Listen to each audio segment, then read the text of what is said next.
डलदार जाई देवर तनी देहिया पर डलदार जाई काल हुए से सगरी बदनिया पिरत बा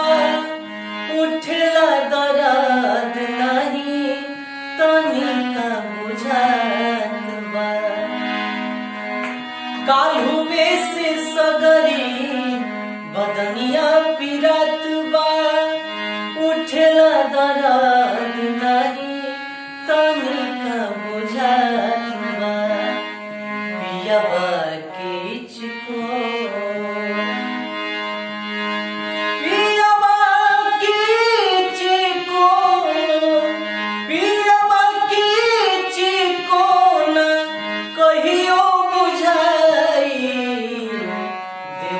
तनी देहिया पर डलदार जाई देवर तनी देहिया पर डलदार जाई।